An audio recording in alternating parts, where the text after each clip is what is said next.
In a region of Sichuan, China, people prepare a type of pork called rotten pork, which is hung in the kitchen attic for many decades.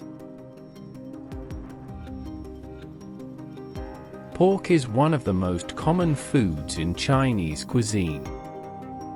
However, in a region of Sichuan, people prepare a type of pork called rotten pork, where the pigs are hung in the kitchen attic for many years, even decades.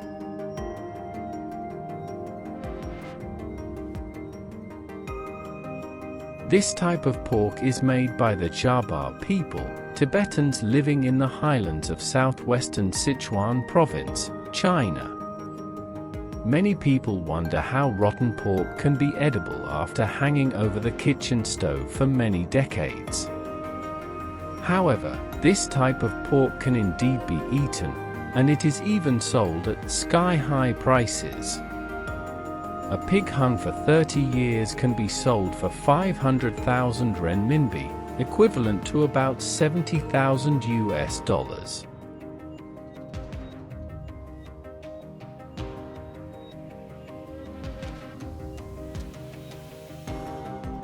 In Zhaba, Sichuan, rotten pork is considered a symbol of wealth. In this place, the more rotten pork a household hangs, the wealthier they are believed to be, and the longer the pork hangs, the more prosperous the household is.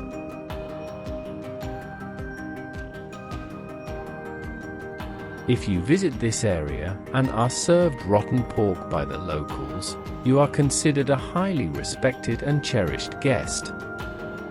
The preparation of this dish is very complicated. First, a rope is used to tighten the pig's neck, then a small hole is drilled in the pig's belly, and all the internal organs are removed.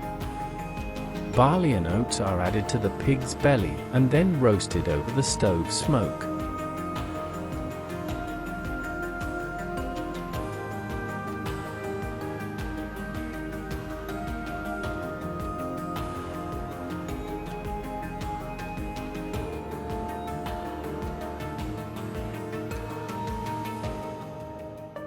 After filling the belly with oats, the pig's mouth and belly are sewn shut. Air is blown into the pig's body to make it swell. The final step before storage is that the locals mix kitchen ash and clay, then spread it all over the pig before hanging it in the attic for 10 or 30 years. Local people say that the more long-aged pork a household has, such as 20 or 30 years, the wealthier and more privileged the family is. But a dried pig that has been dead for decades and smells bad, is its meat still edible? Let's see the slices of a pig hung for over 30 years. The inside of the meat becomes a thin, dried slice. You have to soak them in hot water for a while before they can be eaten. The smell of the meat doesn't necessarily mean it's spoiled and inedible. In fact, rotten pork from the Tibetan people can be used to make many delicious dishes, but not everyone can enjoy it as deliciously.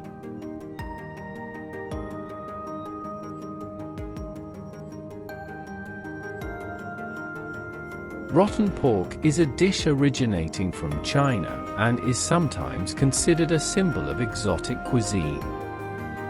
However, this dish is not common in international cuisine and often raises controversy regarding hygiene and food safety.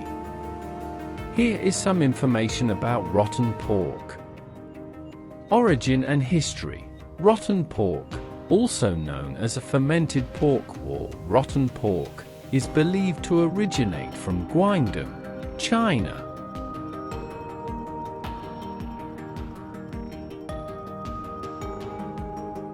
It has a long history and has been practiced for many generations. Initially, pork fermentation was used as a way to preserve meat for a long time without the need for refrigeration. Preparation process. Rotten pork is usually prepared by taking fresh pork and placing it in a jar or barrel filled with salt and various spices such as garlic, ginger, or barley grass.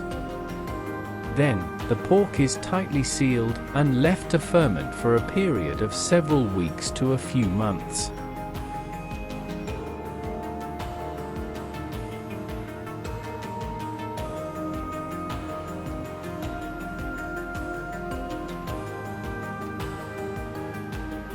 This process creates a fermentation environment in which the pork is transformed into a rotten form, a type of meat with a special flavor and characteristic odor.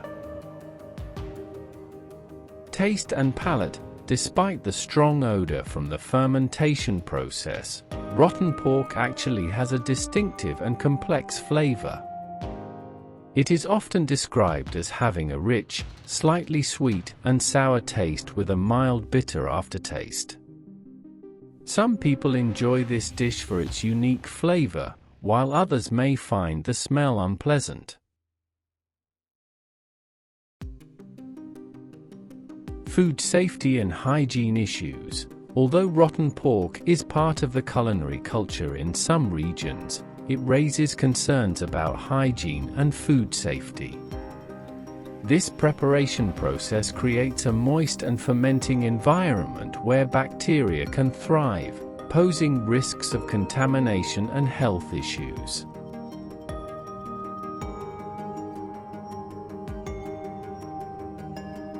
Popularity and cultural awareness.